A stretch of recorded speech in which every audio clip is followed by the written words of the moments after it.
firman Tuhan yang saya ambil di dalam kitab Amsal atau surat Amsal Sulaiman, pasal yang ke-12 ayat yang ke-28.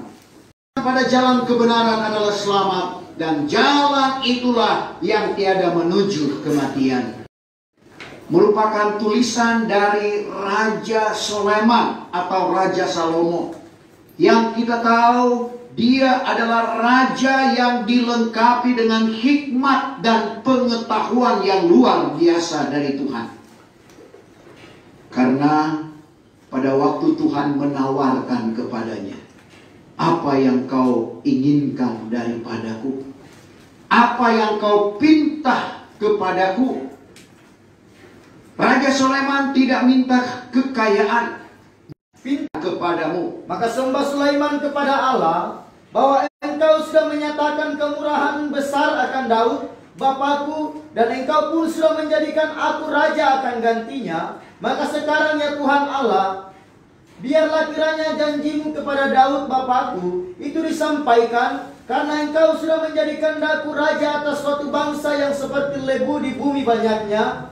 Sebab itu karuniakan apalah kepadaku hikmat dan pengetahuan. Karuniakanlah kepadaku hikmat dan pengetahuan, supaya dapat aku keluar masuk di hadapan pemandangan bangsa ini.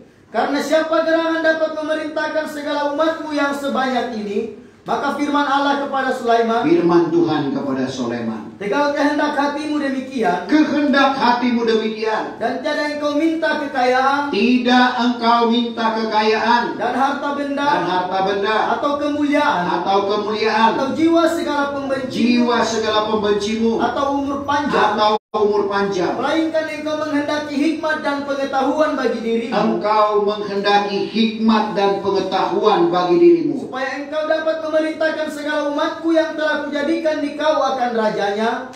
Maka sebab itu hikmat dan pengetahuan telah dikaruniakan kepadamu, dan lagi aku menganugerahi engkau kelak dengan kekayaan dan harta benda dan kemuliaan sebagainya ada pada barang seorang daripada segala raja-raja yang dahulu daripadamu, dan tiada akan ada pada orang yang kemudian daripadamu. Puji Tuhan.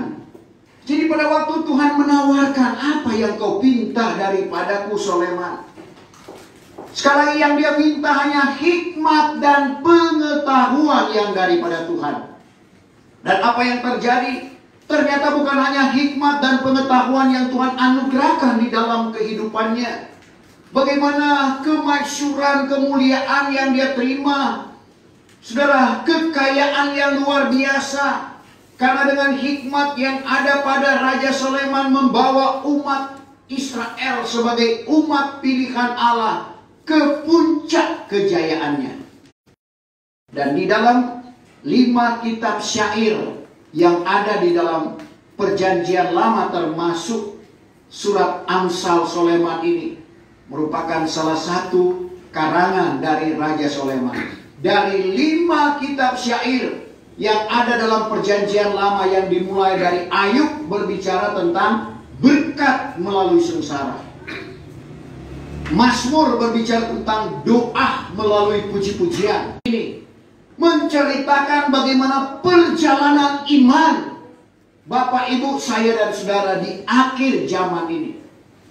Dan Allah, dan dijauhkannya dirinya daripada jahat. Dijauhkan dirinya daripada yang jahat. Berarti Ayub langsung berkata, bukankah segala sesuatu yang ada padanya engkau pagari?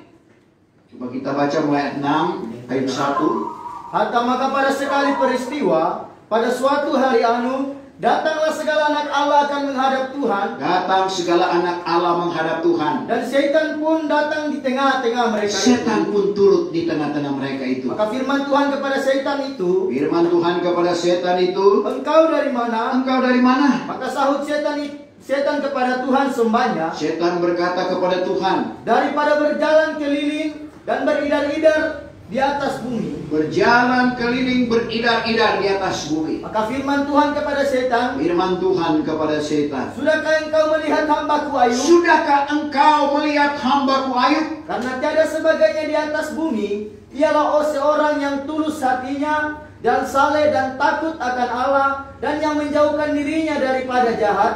Maka sahut setan kepada Tuhan sembahnya, adakah dengan cuma-cuma Ayub itu takut akan Allah?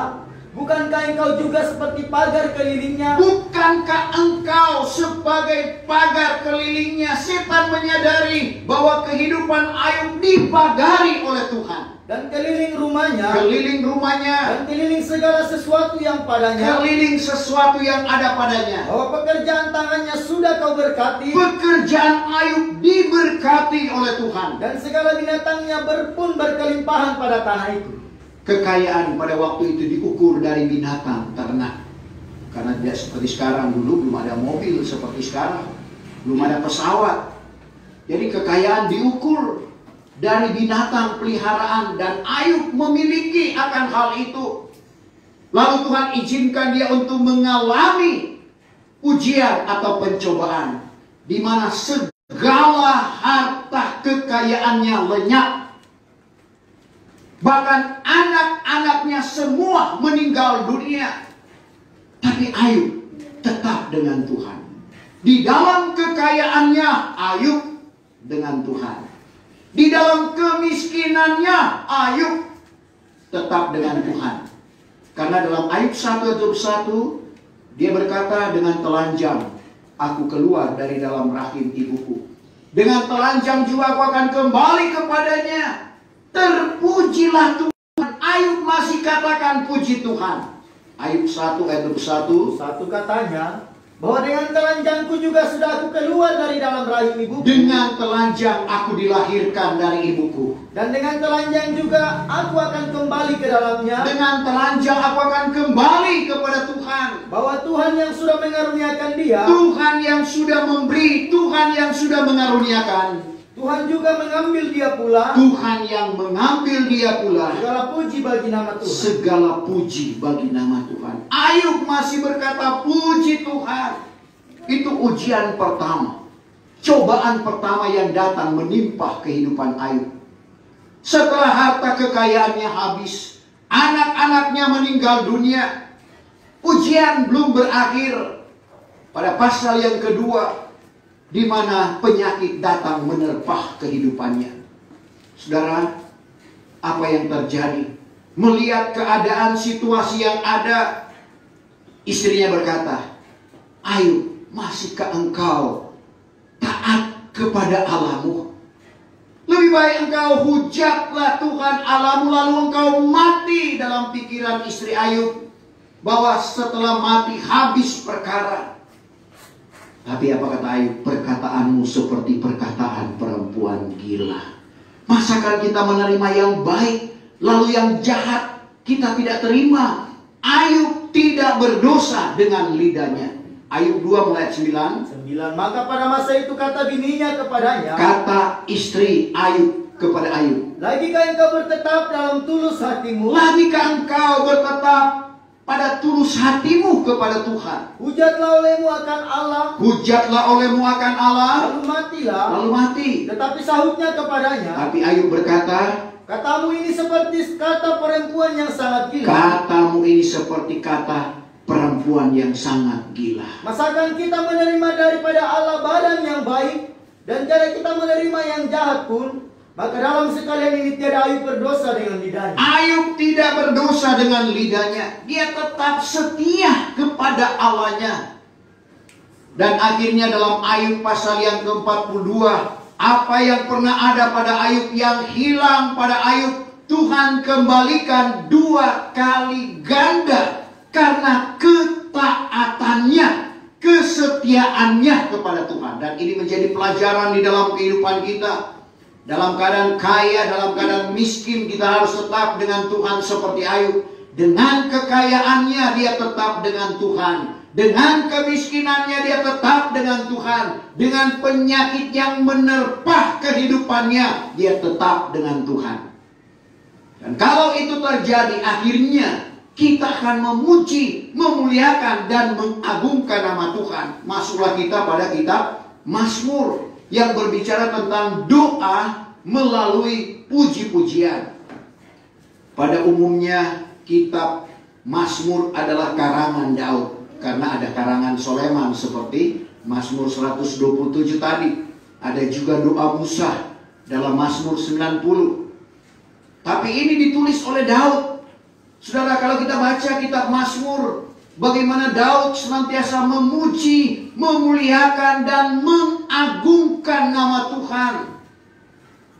7 kali sehari Mazmur 116 ayat 167.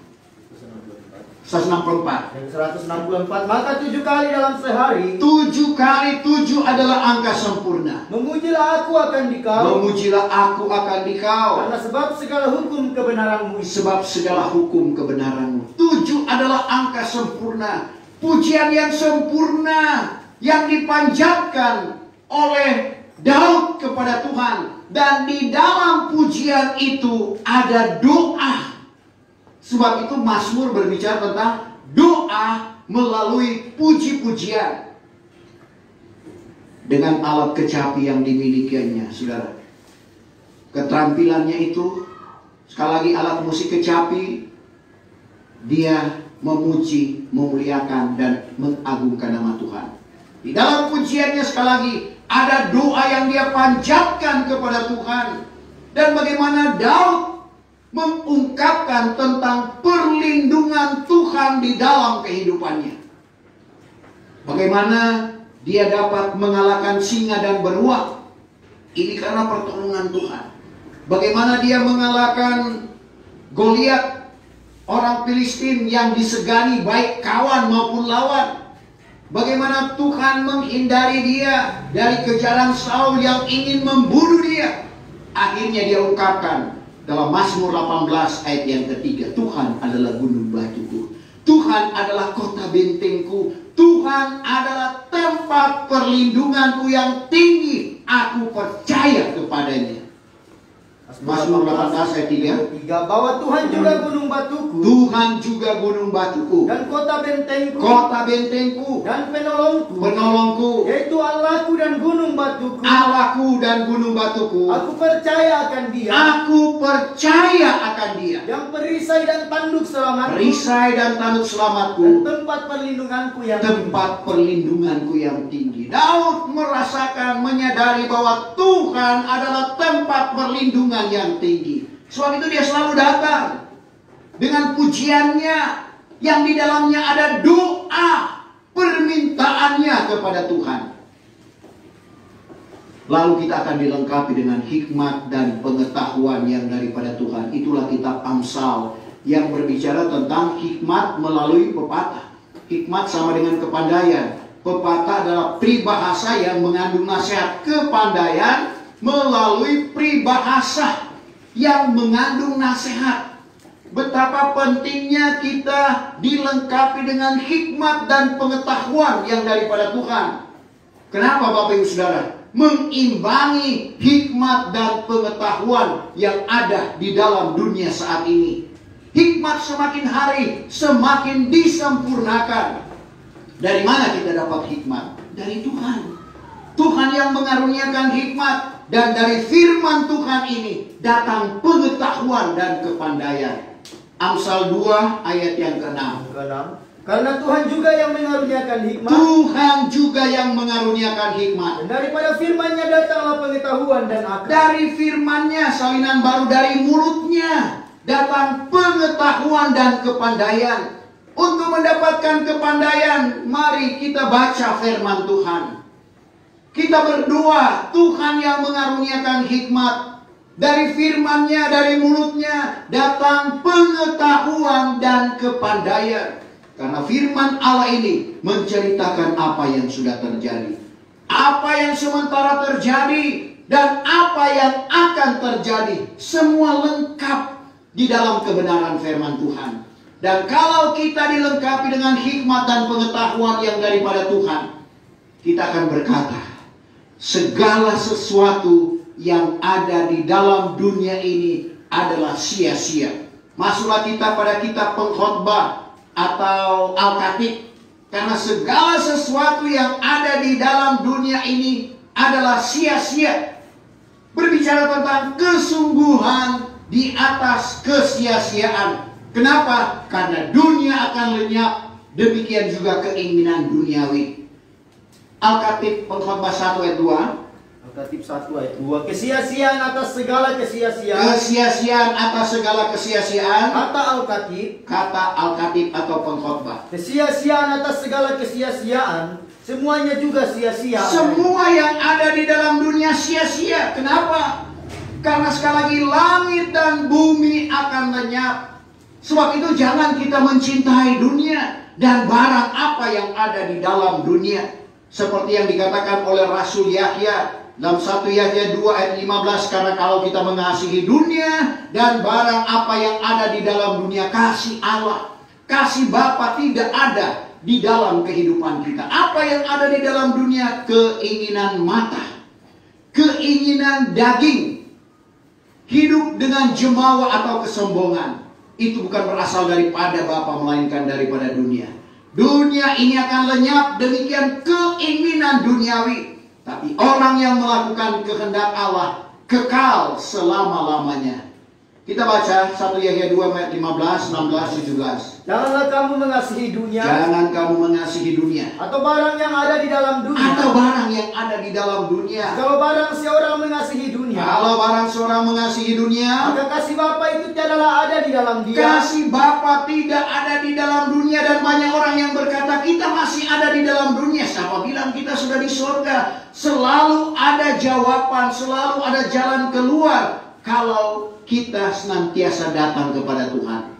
Jalan keluar untuk tidak mengasihi dunia dan barang apa yang ada di dalam dunia, yaitu kita pakai dunia ini seperti tidak memakai. 1 Korintus 7 ayat 31. Dan orang yang memakai dunia ini, orang yang memakai dunia ini, pakailah seperti orang yang tidak memakai. Pakai seperti orang yang tidak memakai. Karena keadaan dunia ini akan lenyap. Keadaan dunia akan lenyap.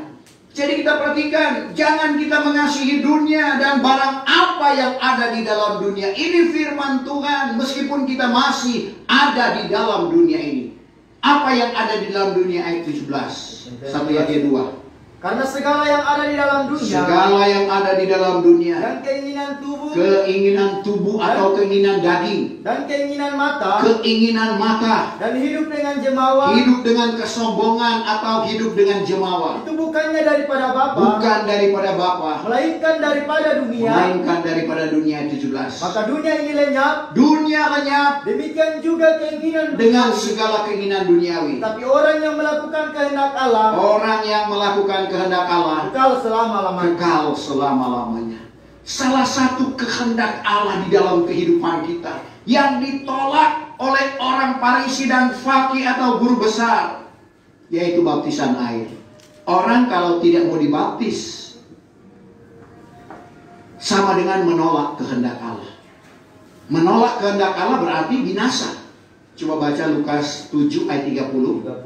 Tetapi orang Farisi dan Faqih menolakkan kehendak Allah atas dirinya sendiri. Orang Farisi dan Faqih atau guru besar menolak kehendak Allah atas dirinya sendiri. Di dalam hal mereka itu tidak dibaptiskan oleh Yahya. Di dalam hal mereka tidak dibaptis. Jadi tidak dibaptis sama dengan menolak kehendak Allah. Sementara yang dibaptis, sebab itu kita semua mau melakukan kehendak Allah. Sebentar ada seorang ibu yang mau melakukan kehendak Allah. Karena sekali lagi, kalau kita menolak kehendak Allah, sama dengan orang Farisi dan Faqih. Matius 7 ayat 21, tidak semua orang yang menyeru aku Tuhan, Tuhan akan masuk ke dalam kerajaan sorga. Hanyalah orang yang melakukan kehendak Allah. Matius 7 ayat 21. Bukannya tiap-tiap orang yang menyeru aku Tuhan, Tuhan. Jadi tidak semua orang yang menyeru aku Tuhan, Tuhan akan masuk ke dalam kerajaan sorga. Hanyalah orang yang melakukan kehendak Bapakku yang di surga. Sampai di situ. Hanyalah orang yang melakukan kehendak Bapa di sorga. Tadi kita sudah baca. Kehendak Bapa adalah baptisan air yang ditolak oleh orang Farisi dan Faqih atau guru besar. Tapi kita tidak menolak karena kita ingin diselamatkan. Dan Bapak Ibu Saudara, jadi segala sesuatu yang ada di dalam dunia sia-sia. Kenapa? Karena kita telah memilih Yesus Kristus sebagai kekasih kita. Masuklah pada Kidung Agung atau Sirul Asar Soleman yang berbicara tentang kemuliaan melalui persekutuan. Akhirnya kita dipertunangkan dengan Tuhan dan menikah secara rohani dengan Tuhan. Kalau kita mengikuti kelima kitab syair dalam perjanjian lama ini. Dan kita kembali ke ayat pokok yang kita baca. Apa yang dikatakan oleh Raja Soleman dalam Amsal 12 ayat yang ke-28. Pada jalan kebenaran adalah selamat. Pada jalan kebenaran adalah selamat. Berarti ada jalan yang tidak benar. Kalau ada jalan benar, ada jalan yang tidak benar. Artinya jalan yang salah. Dan ini sebenarnya kesalahan dari pemimpin-pemimpin seperti umat Israel. Jalan yang sebenarnya harus dilalui oleh umat dibongkar oleh para pemimpin. Yesaya 3 ayat yang ke-12. Yesaya pasal 3 ayatnya yang ke-12. Yesaya 3 ayatnya yang ke-12. Bahwa pengerah umatku itu anak-anak jua adanya, dan orang perempuan merajalela atasnya. Hai segala umatku, hai segala umatku, kamu disesatkan oleh pemimpinmu. Kamu disesatkan oleh pemimpinmu. Dan jalan yang patut kamu jalani itu, jalan yang patut kamu jalani dibongkar. Jadi kita perhatikan, yang paling berbahaya kalau jalan yang salah dianggap itu adalah jalan yang benar. Dan ini memang ada. Dan ini sampai 2 kali Raja Soleman menuliskan. Adalah jalan yang disangka orang benar atau betul, tapi akhirnya menjadi jalan kepada maut. Yaitu dalam Amsal 14 ayat yang ke-12 dan Amsal 16 ayat yang ke-25. Kalimat yang sama yang ditulis oleh Raja Soleman. Kita baca saja Amsal 14 ayat yang ke-12. Adalah jalan yang disangka orang betul adanya. Adalah jalan yang disangka orang betul adanya. Tetapi akhirnya kelak menjadi jalan kepada maut. Tetapi akhirnya kelak menjadi jalan kepada maut. Jalan kepada kebinasaan. Sekarang ini sama dengan Amsal 16 ayat yang ke-25. 2 kali Raja Soleman menulis adalah jalan yang disangka orang betul, tapi tujuannya adalah kebinasaan. Binasa atau maut, bahasa Alkitab adalah kekal di dalam penderitaan. Karena kalau kita selidik firman Tuhan, semua orang akan hidup kekal. Cuma beda tempat. Ada yang kekal di dalam kesenangan, yaitu orang-orang yang mengikuti jalan yang sempit. Jalan yang betul ini adalah jalan yang sempit. Tujuannya adalah hidup. Artinya kekal di dalam kesenangan. Jalan yang lebar adalah jalan yang salah. Tujuannya adalah kebinasaan atau kekal di dalam penderitaan yang kita kenal adalah neraka. Sebab itu kita baca Matius 7 ayat 13-14. Masuklah kamu daripada pintu yang sempit. Masuklah kamu daripada pintu yang sempit. Karena luaslah pintu dan lebarlah jalan yang membawa kepada kebinasaan. Luas dan lebar jalan yang membawa kepada kebinasaan. Dan banyaklah orang yang masuk daripadanya. Banyak orang yang masuk daripadanya. Karena sempitlah pintu dan sesaklah jalan yang membawa kepada hidup. Sempit dan sesak jalan yang membawa hidup. Dan hanya sedikit orang yang mendapat dia. Sedikit orang yang mendapat dia. 2 jalan yang diperhadapkan Tuhan kepada Bapak, Ibu, saya dan saudara. Dan itu pilihan. Sempit tujuannya adalah hidup. Artinya kekal di dalam kesenangan bersama-sama dengan Tuhan. Lebar tujuannya adalah binasa. Artinya kekal di dalam penderitaan. Dan Tuhan berkata, usahakanlah dirimu. Karena ada seorang yang bertanya, kalau begitu sedikit sajakah orang yang akan diselamatkan karena harus melalui jalan yang sempit? Dalam Matius, maksud saya Lukas pasalnya Lukas 13 ayat yang ke-23. Ya, Lukas 13 ayat 23. Maka berkatalah seorang kepadanya, ya Tuhan, sedikitkah saja orang yang beroleh selamat? Sedikitkah saja orang yang beroleh selamat? Maka katanya kepada mereka itu, usahakanlah dirimu masuk daripada pintu yang sempit. Usahakanlah dirimu masuk daripada pintu yang sempit. Karena aku berkata kepadamu, banyaklah orang yang ingin masuk, tetapi tiada dapat. Sampai di situ. Jadi Lukas 13 ayat 23-24, seorang yang bertanya, kalau begitu Tuhan, sedikitkah saja orang yang beroleh selamat? Tuhan jawab, usahakanlah dirimu masuk daripada pintu yang sempit. Karena itulah jalan yang benar. Pintu yang sempit artinya kita rela diolok, kita rela difitnah. Bukan memfitnah, bukan mengolok. Jadi orang Kristen bukan jadi pengolok, bukan jadi pemfitnah, tapi rela untuk difitnah, rela untuk diolok. Itulah jalan yang sempit. Sebab itu kita perhatikan, untuk mencapai suatu kehidupan yang kekal, harus ada kitab yang diwahyukan oleh Tuhan. Karena berfaedah bagi pelajaran, kitab itu menyatakan yang salah dan mengajarkan jalan yang benar. Ada yang bilang salah, tapi dia tidak tahu mana yang benar.